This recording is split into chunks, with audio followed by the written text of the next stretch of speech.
Bienvenidos nuevamente a su programa Observatorio de TV UNAM en el segmento de la economía y el desarrollo, en el que vamos a seguir conversando con Mario Luis Fuentes, a quien nuevamente le doy la bienvenida a nombre del doctor Rolando Cordera, conductor titular de este segmento. Como lo hicimos en un programa anterior con Mario Luis, hemos estado platicando de la dimensión humanitaria del gran problemas de los migrantes en tránsito en nuestro país y conversamos acerca de las dificultades para cumplir con los acuerdos de Marrakech que México ha adoptado, que ponen en el centro del tratamiento de la migración en todas sus etapas los principios de respeto a los derechos humanos, a la atención de las necesidades de las personas, sobre todo de niños y mujeres, y otros aspectos que, como el propio gobierno mexicano lo ha dicho, México va a cumplir a partir de la declaración conjunta México-Estados Unidos que se firmó el 7 de junio y en la cual nuestro país, nuestros representantes, reafirmaron su compromiso con los principios de justicia, fraternidad universal, trato humanitario a las personas. De eso hemos estado conversando, continuaremos ahora, sí. Comenzando con un asunto, María Luis, que está en el centro del problema, que son las redes de tráfico de personas, las redes de trata, el movimiento ilícito, que finalmente son redes criminales, que introducen una dimensión aún más ingrata al problema de la migración. ¿Qué pudiste observar en todo esto? Porque en las observaciones directas que hiciste, sobre todo en Chiapas, ese es un tema que está presente por todos lados. Así está presente y que es perceptible. Primero está la parte más estridente actualmente en la frontera. La presencia de una población importante, transcontinental, como se le llama ya, la población que viene de otros continentes, y que obviamente para llegar a la frontera sur se requiere toda una estructura y una serie de una organización internacional. Se habla del crimen organizado internacional para llegar, se habla vía Panamá, vía Brasil, para llegar a la frontera y de ahí intentar. Algunos analistas de ECOSUR, por ejemplo, hablan de que esto es parte de la respuesta ante la cerrazón que se dio en el Mediterráneo, el tema de Turquía, se abrieron nuevas vías. Se habla también del enorme impacto que tuvo el primer anuncio de estas vías humanitarias. El hecho es de que hay toda una estructura criminal internacional que permite que lleguen, ¿no? Y que los traslada vía aérea, vía transporte terrestre, a la frontera. Y obviamente esto se suma a la histórica realidad de los coyotes y una serie de estructuras que garantizan por un pago $6,000, $8,000 el llevarlos a la frontera norte. Eso obviamente está activado junto con un fenómeno para mí por lo menos extraño, una cantidad de despachos de abogados que tienen afuera en la ciudad ofertando tramitar visas, facilitar el trámite de refugio, etcétera. Y bueno, una serie de despachos que aparecieron y que extorsionan y que engañan a la población por una cantidad de dólares para tramitar los papeles, cuando migración obviamente les dice que es un registro individual. O sea, hay toda una industria ilícita que se ha generado y se ha intensificado. Nuevamente está esta complejidad de las caravanas, la organización de la caravana. Se dice en la región que la primera caravana de octubre del 2018 fue un proceso que se dio, digamos, no en la frontera mexicana, venía construida. Pero se dice con mucha naturalidad que las siguientes caravanas, las otras dos, se construyeron en la ciudad, ¿sí?, de Tapachula. Ahí se conformaron, ¿no?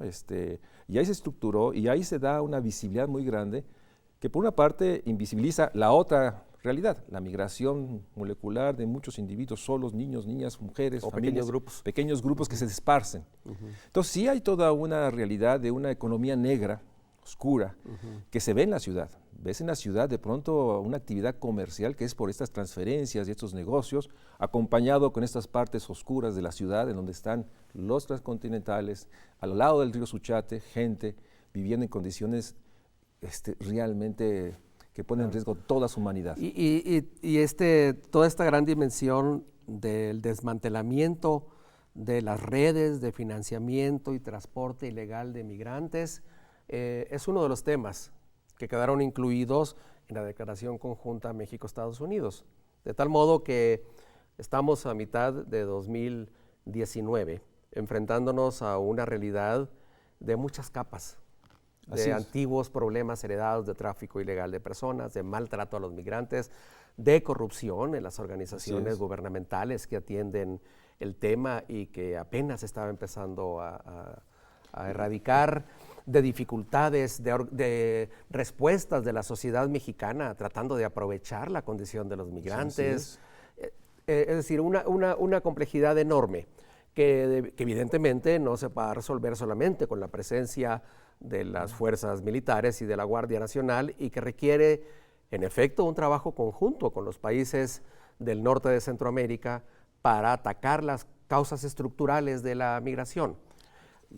¿Cómo has visto el anuncio de un programa de desarrollo conjunto de México con Guatemala, Salvador y Honduras? ¿Qué alcance alcanzas a percibir? Es una ruta que tiene, yo diría, las líneas básicas estratégicas de qué hacer en términos económicos, cierta infraestructura, etcétera, pero no alcanza a dimensionar una de las realidades, la enorme fractura de las democracias de la región, en Honduras, en Nicaragua, en Salvador. Democracias con debilidades institucionales grandes que no permiten articular una estrategia de esta magnitud. Una de las grandes omisiones de la propuesta CEPAL es que no hace referencia a la capacidad institucional democrática de estos países, que viven una gran crisis y que eso es condición necesaria para construir proyectos de desarrollo. Más allá del tema de los fondos y la articulación, que estamos hablando de magnitudes enormes, pero además otra cosa, son proyectos estratégicos de infraestructura de largo aliento.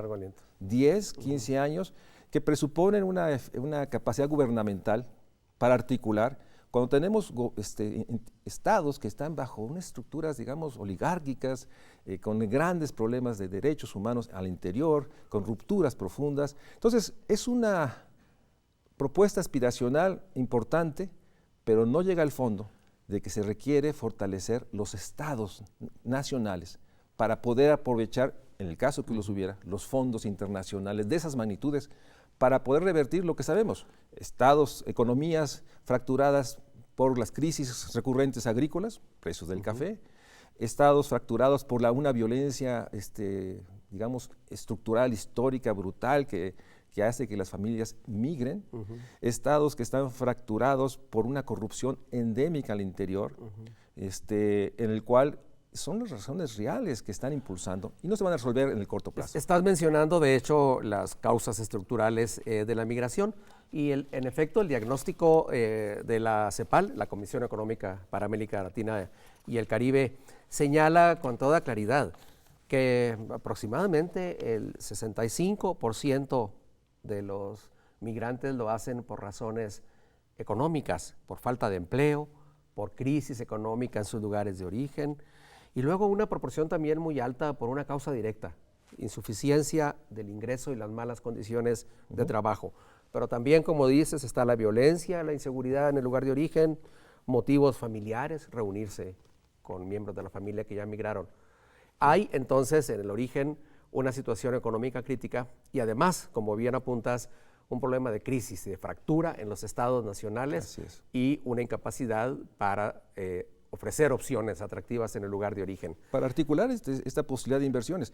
Y déjame decirle, esta población, que es un asunto que hay que mencionar, está ingresando a Chiapas, unas entidades que tiene 8 de cada 10 chiapanecos viven en pobreza. O sea, el deseo de transitar hacia más adelante tiene que ver que estamos en entidades, ¿sí?, con situaciones graves de marginación en sus ciudades, de pobreza, con procesos muy severos de una enorme debilidad en los sistemas de salud, con un problema de empleo precario. Yo pregunté a los jóvenes del Instituto Tecnológico de Tapachula, un tema que hay que poner. Le decía, bueno, ¿cuál es el impacto de los programas sociales del nuevo gobierno? Y ven con mucho recelo que si el día que se arme el proyecto del Tren Maya o el proyecto ísmico, decir, bueno, esos empleos son para nosotros, no va a alcanzar para los que están entrando. Entonces, estos procesos de noción de precariedad de la población local enfrenta una enorme percepción de que no es justo, me dicen, que se les ofrezca a los que están llegando, ¿no? Que además vienen en condiciones enormemente fracturadas. O sea, no es una población que tiene una capacidad, un capital humano, para usar esos lenguajes del siglo XXI, ¿no? Enormemente erosionado. Y en ese sentido, una de las preguntas que yo les hacía es, bueno, ¿y los programas sociales, las transferencias? Las del gobierno mexicano. ¿Cuál es la percepción de ellos? Yo tenía la expectativa, la hipótesis que serían amortiguadores, ¿no?, con la población. Hay una realidad, no se comprenden en toda su magnitud en qué consisten. Hay una sensación de que no alcanzan, y menos cuando se les ofrece a los, digamos, los migrantes. Hay una noción de que estos programas sociales no están diseñados para esta región, para esta zona. Una frase muy dura, y me sorprendió porque yo hablé con algunos pues, funcionarios de cierto nivel importante, estatales, etcétera. Chiapas está sola ante este problema. Y yo les decía, bueno, pero aquí ha venido recurrentemente la Secretaria de Gobernación, el subsecretario de Derechos Humanos, ha habido funcionarios federales. Sí, pero no dan cuenta. Y sus programas que nos están ofertando no están diseñados para esta realidad. ¿Sí? Y en ese sentido creo que hay un tema, deja ponerlo positivo, de comunicación social de la propuesta social para esta región, porque incluso este programa de Sembrando Vida se percibe como totalmente de demasiado largo aliento, más allá de la percepción de que puede generar desforestaciones y la crisis que se tiene en la producción de café, el problema que tenemos del precio del plátano. Y por cierto, se ha anunciado que ese programa en particular, Sembrando Vida, se va a ampliar y se van a dedicar más recursos a Chiapas en el contexto justamente del tratamiento a los migrantes. La percepción es que estos programas, más allá de su discusión, de su diseño, para este problema, para esta realidad, no están con las capacidades de ofertar lo que se requiere para la población local y la migrante, que en el momento dado todo se convierte en una misma realidad. Esa definición de población migrante y población local se está perdiendo y hay esta enorme percepción de que no se habla de los problemas de los chiapanecos. Así es. Pues continuamos, Mario Luis, continuamos conversando sobre el tratamiento humanitario a los migrantes en México, en particular en la zona sur y en Chiapas. Seguimos.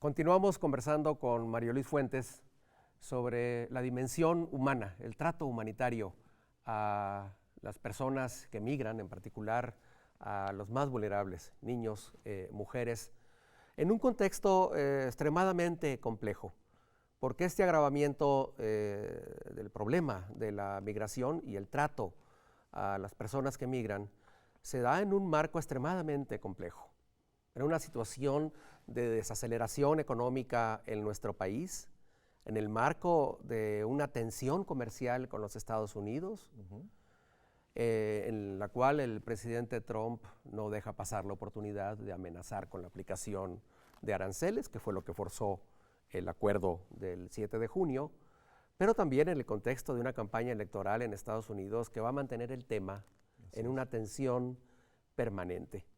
En ese contexto y sobre todo de una situación hacendaria muy compleja en nuestro país, México adquiere compromisos, no solamente por la declaración conjunta México-Estados Unidos, sino por el cumplimiento de los acuerdos de Marrakech, de ofrecer un trato humanitario basado en el cumplimiento de los derechos humanos y en el trato digno a las personas más vulnerables. Esto abre, por tanto, un contexto muy complejo, María Luis. No solo muy complejo, yo arriesgo la hipótesis que el 7 de junio es un punto de inflexión del gobierno. La manera como pensó el presidente y su equipo el 1 de diciembre del 18, el país, lo que iba a hacer, ya cambió radicalmente.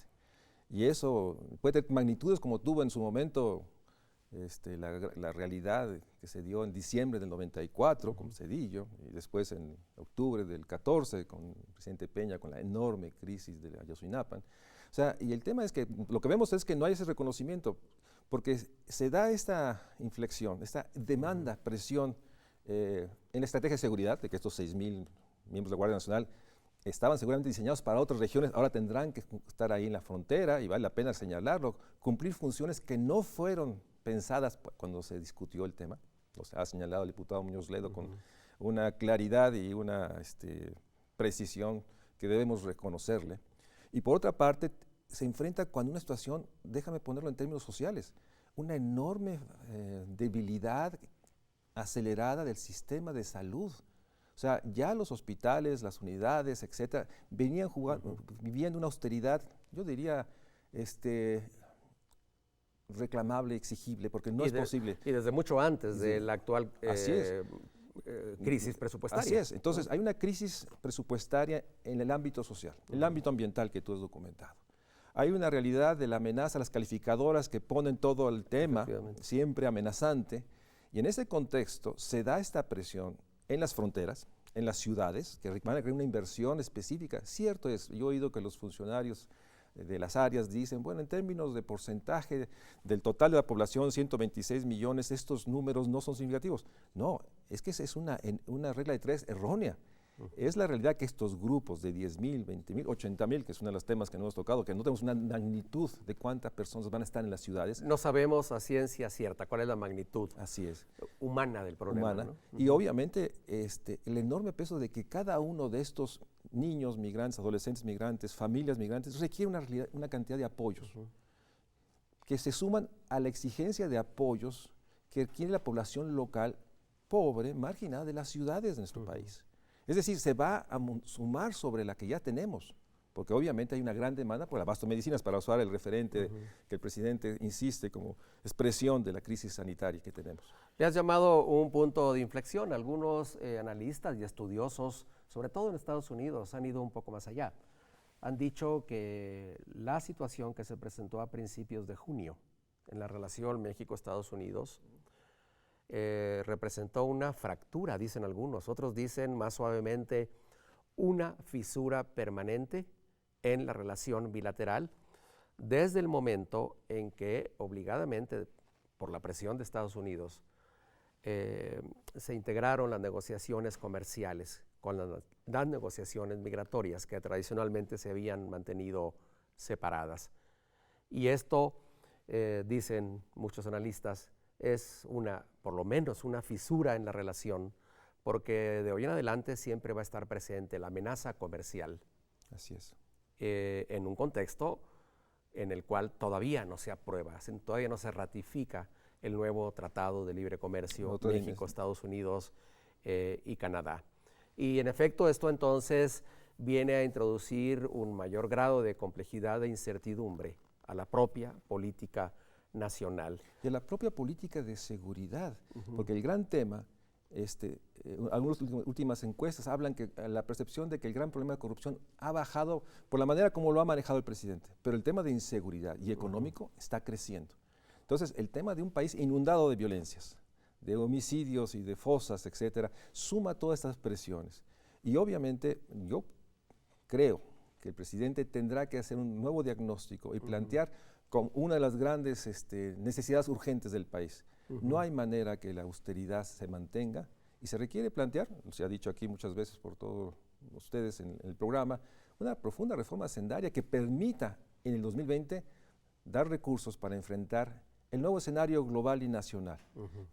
No se va a poder contener, porque tampoco hay una cifra de qué significa contener la migración, o sea, porque no dijera la cifra de referente, y menos garantizar un trato seguro que proteja los intereses de los niños, niñas, adolescentes, mujeres, familias. Pero a pesar de la imprecisión en las cifras y del hecho de que no sabemos a ciencia cierta de cuántas personas migrantes estamos hablando, lo que sí es un hecho es que México va a tener que dedicar más recursos a la atención, sobre todo con esta perspectiva humanitaria del problema, y que por tanto se van a agravar las presiones sobre otros sectores, incluyendo salud y educación. Y esto puede significar el agravamiento de una realidad que tú has mencionado en tu libro más reciente, Las muertes que no deben ser, que es el tema de las nuevas patologías sociales y las nuevas enfermedades de la desigualdad y la pobreza. Así es. que están aquí presentes en nuestro país desde antes e independientemente de esta nueva situación que enfrentamos. En lo que has documentado sobre el terreno en Chiapas, lo que tú estás mostrando es que al menos en salud, en nutrición, hay un grave riesgo de que estos problemas se agraven, ¿no? Sin duda. Déjame usar una de las palabras que se usa en esas zonas, ¿no? Los cercos sanitarios. Lo que es visible es que puede haber un cerco sanitario en la estación migratoria, pero fuera de ella no lo hay. La posibilidad de dengue, de cólera, de una serie de enfermedades que se incremente y se extienda, es realmente un tema de probabilidades. Están todas las condiciones, están todos los elementos y hay concentraciones de población que viene sin un mínimo sistema, digamos, un mínimo, paquete de vacunación básico, que están entrando al país. Entonces, y concentraciones puntuales. Por eso el tema sanitario se vuelve crítico. Pero nuevamente, cuando uno habla con los personal del hospital regional o de la circunscripción sanitaria, lo que te dicen es que por la austeridad han tenido que reducir todo. Entonces, hoy tenemos enfrente una amenaza real de una crisis sanitaria, no con los migrantes, con toda la población. Tú y yo sabemos que estos vectores no reconocen estatus migratorios. Y en ese sentido, minimizar el reto y no asumir el monto de recursos para fortalecer la estructura que tenemos e incrementarla. Y obviamente esto requiere más personal profesionalizado. No es un tema simplemente de una inversión física. Y en ese sentido yo creo que todo el presupuesto 19, lo que queda, tiene que ser revisado, porque déjame decirlo, porque finalmente fue para mí emblemático, que el presidente recurra a la figura de vender el avión para conseguir recursos, habla más bien de la enorme precariedad de las finanzas públicas. Efectivamente, ya vamos concluyendo este programa, María Luis, y quiero destacar unos cuantos aspectos del tema que has abordado. Primero, estamos en efecto ante una perspectiva que cambia el rumbo de las cosas en la política pública de nuestro país, que requiere un tratamiento diferente desde el gobierno con las organizaciones de la sociedad civil que están involucradas en la atención a los migrantes, que requiere una perspectiva distinta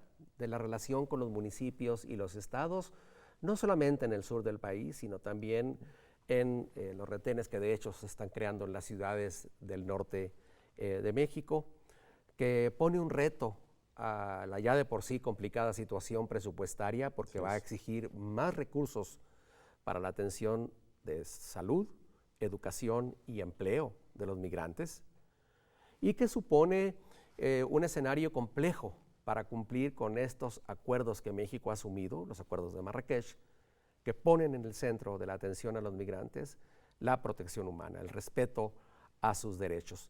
Y por tanto, todo esto nos ubicará en los próximos meses en una discusión en la que queremos contribuir responsablemente, exponiendo una realidad poco conocida en ocasiones, como la que tú nos has platicado. Te pido que en estos últimos minutos, o más bien segundos que nos quedan, nos esboces tu conclusión.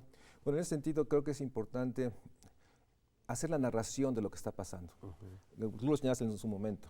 No estamos realmente teniendo la capacidad de observar lo que se está dando en una dinámica enormemente compleja, y hay que observarla para tener realmente la dimensión de la complejidad y de la situación humanitaria que se está viviendo en estos grupos, en todas las poblaciones. Y ahí es donde viene a diluirse esta realidad entre migrantes y población local, una población local que también tiene problemas graves, que se suma, ¿sí?, a lo que viene por la frontera. En ese sentido, creo que es muy importante dar esa reseña, esa narrativa y dar propuestas para poder articular lo que se tiene en función de una realidad que es totalmente diferente.